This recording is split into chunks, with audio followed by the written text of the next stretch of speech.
Саламатсыздарбы, урматтуу окуучулар.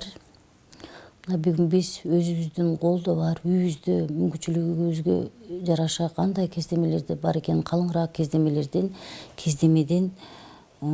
кийиздерден, эгер кийиз жок болсо, бир аз калыңыраак кездемеден сиңдилерибизге, өзүбүздүн кичинекейлерге кичинекей оюнчуктарды, поделкаларды жасаганды үйрөтөм сиздерге. Мына колумдагы кичинекей корзиночка.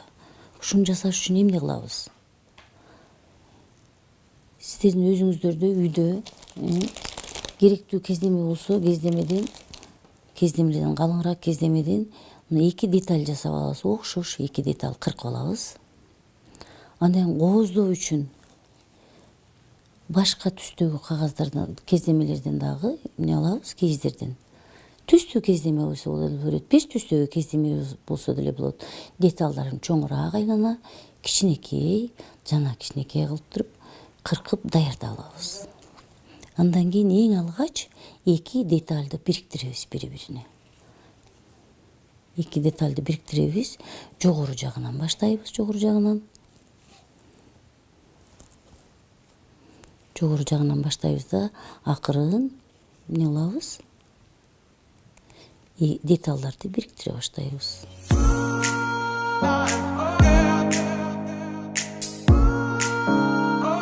Ийне менен иштегенде сөзсүз техникалык коопсуздук эрежелерин сактайбыз, кыздар.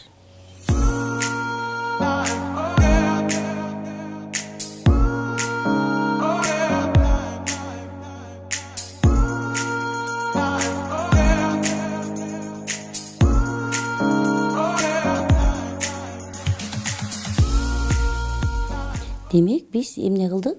2 детальды бириктирип алдык. Мына четтерин 2 детальдарыбызды бириктирип алдык. Эми кооздошубуз керек. Кооздогондо эмне кылабыз? Кооздогондо сөзсүз бул жерге кооздоп, андан кийинки гүлдү акырын төнөгүч менен төнүп тигип коебуз.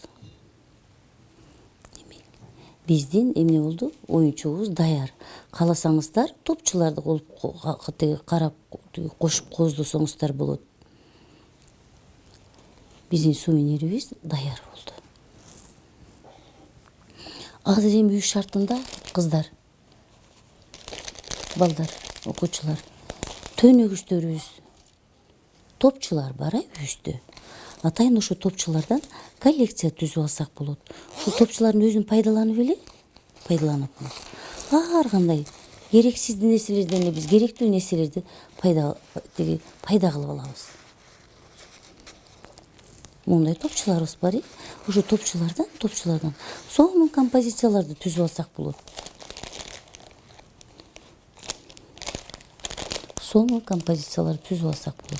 Атайын алабыз, кездеме алабыз, конструкция алабыз, биринчи коюп жайгарып алабыз.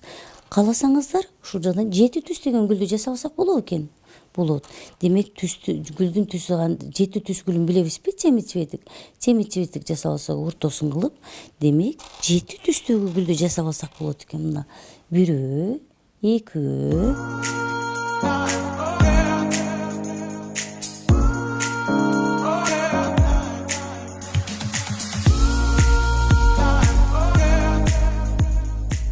7 түс гүлүн жасап алдык. Эми ушуну акырын ийне жиптин жардамы менен эмне кылабыз? Тигип чыгабыз. Гүлдөрдүн желелери, лепестоктору 8. Эгер 8 болгондо карама каршы 8 бөлүккө бөлүп сайсак болот. Биз эң алгач бул 7 болгондуктан бирдей аралыкта жайгарып алабыз дагы, ушу боюнча тигип алабыз. Эгерде жаныбарларды жасаңар келсе, эң алгач үлгүсүн жасап алабыз. Каалаган жаныбарыбызды жасап алабыз. Каалаган жаныбарыбызды алабыз дагы, кагаздан үлгү жасап алабыз. Ушу үлгүнү кездемеге көчүрөбүз.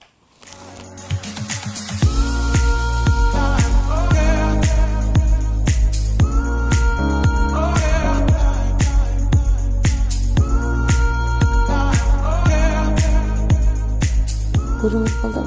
Жайгаштырганыбызда эмне болуш керек экен? Бир четине жайгаштыралы тең ортосу менен. Себеби бул жерге эмне жасайбыз? Күчүккө үй жасайбыз, үй жасайбыз. Андан күчүк эмне менен азыктанат? Сөөктү жасайбыз, бир аз жасайбыз да бул четине үйдү жасайбыз.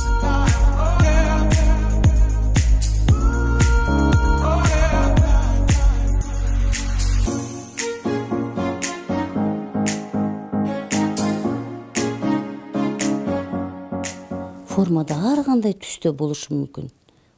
Каалагандай канчалык сулуу ар кандай формада болсо, күчүгүбүз, жаныбарыбыз ошончолук сулуу болот. Демек, мына көчүрүп алган изи, мына үлгүсүн көчүрүп, демек мунун ичин толтуруп эмне кылып чыктык?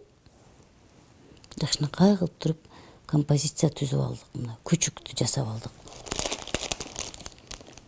Ушул эле жол менен сиздер үйдөн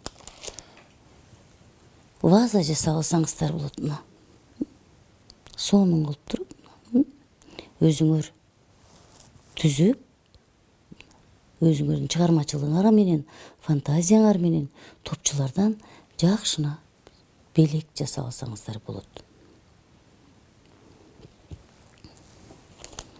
Сиздерге тапшырма, үйгө тапшырма.